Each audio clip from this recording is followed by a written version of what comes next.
Just like everyone else, I have been absolutely obsessed with the Sony Animations movie Kpop Demon Hunters over the last few months. I love it so much I'm almost considering listening to actual K-pop groups. Almost. The music is amazing and the animation is incredibly dynamic, but there is one thing that stands out most to my neurologically understimulated graphic design brain. The character designs. All of the unique outfits that the Huntrix group wear for performances are individualistic and help viewers get to know the main characters in a show don't tell fashion. For example, Roomie's on-stage outfits are much brighter and have more complicated patterns compared to her casual clothes. Not only does this make sense based on how real K-pop group members have to cower in fear and hide when they're out in public, but it also shows that she is forcing herself to hide behind a cheerful facade when in front of her fans and bandmates. All of this is to say that I have been really thinking about the designs of these characters for a while, and it made me think of Sailor Moon, another show with great designs for its characters. And so, my brain farted out the idea for this video. Drawing Meera, Zoe, and Roomie in the style of Sailor Moon.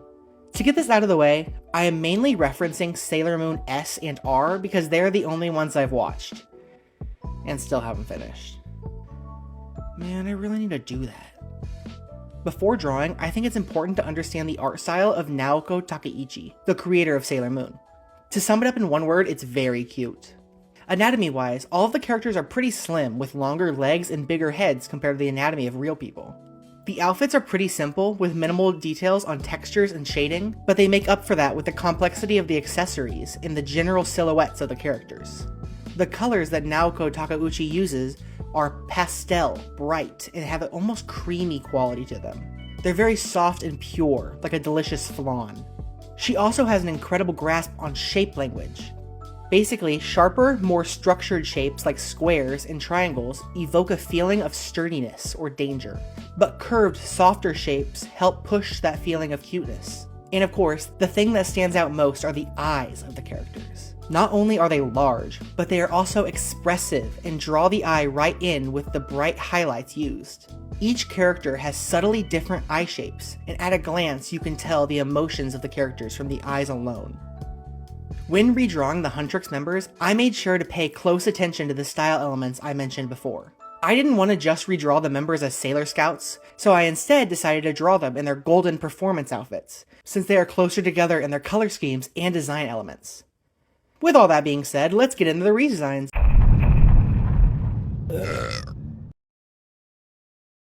The first Huntrix member that I redesigned was Meera.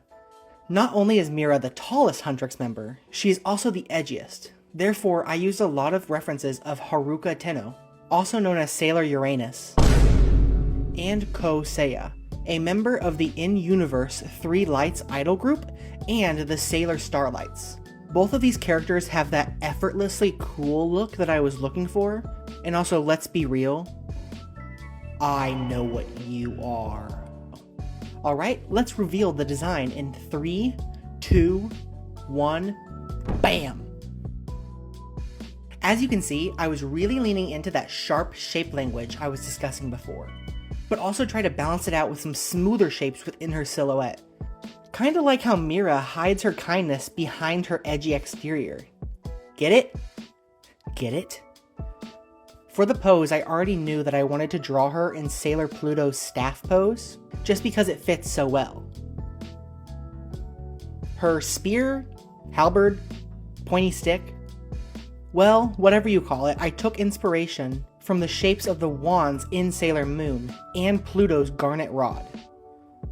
Her weapon is the only one I redesigned just because I learned that it would take too long to come up with unique ideas for each character, and I wanted this video to come out in a timely manner. Spoiler alert! I drew all 3 characters with a similar style background. I wanted something like the backgrounds during the Sailor Moon Magical Girl transformations. Also, side note, as a Yu-Gi-Oh! And Pokemon fan, this style of background is so reminiscent of the 90s and early 2000s that I was immediately transported back in time when I drew these.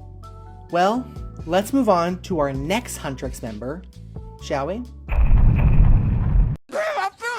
Zoe is my favorite character in Kpop Demon Hunters, besides Bobby. She is the youngest member of Huntrix and is really bubbly and energetic. Personality-wise, she is probably closest to Sailor Moon herself, but I mainly reference Sailor Mercury and Sailor Jupiter because their design elements are more reflective of Zoe. Anyways, reveal in 3, 2, 1, BAM! When drawing Zoe, I wanted to make her as cute and happy as possible. The only reason her eyes are closed is because I really wanted to push that cheerful expression on her face. Otherwise, I really wanted to give her those super big emotional eyes that are indicative of Sailor Moon. The biggest problem I had with Zoe is her hair. Depending on the lighting and atmosphere, her hair is either dark blue or black. I originally drew her with blue hair, but it mixed in with the background too much and it felt off model and not reflective of the Sailor Moon art style. On the topic of issues, I wanted to bring up my personal grievances with their golden outfits.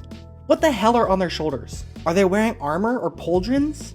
Is it supposed to be exaggerated shoulder pads like we were back in the 80s?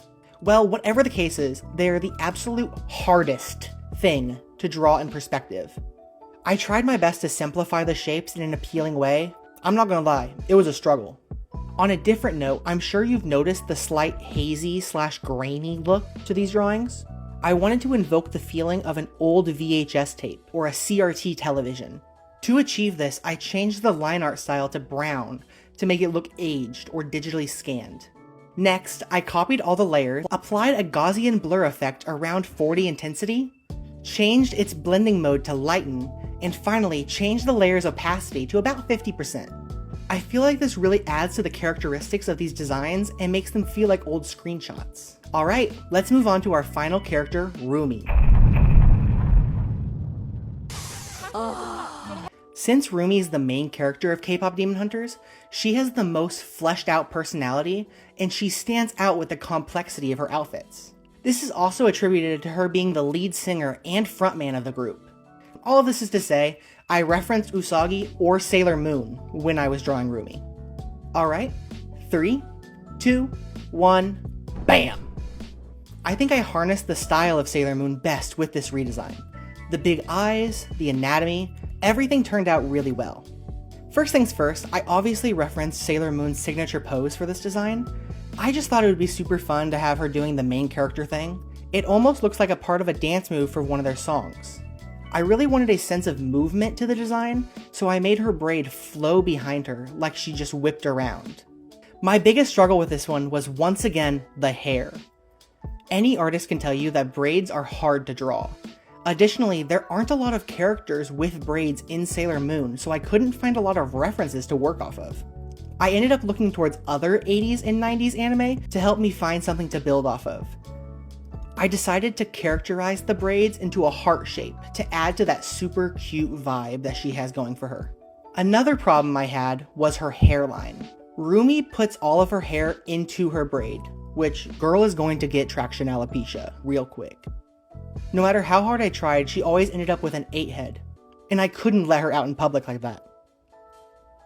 Eagle-eyed viewers will also notice that I changed the flower on the shoulder of her jacket. While I really liked the motif, I figured that changing it into a star would add to that celestial Sailor Moon aesthetic.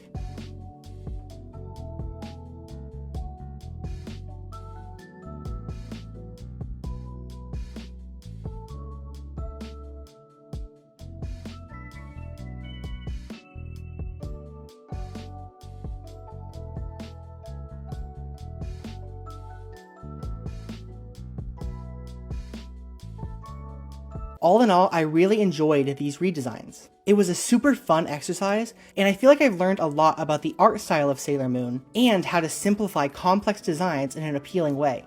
If you like this video, please consider liking and subscribing.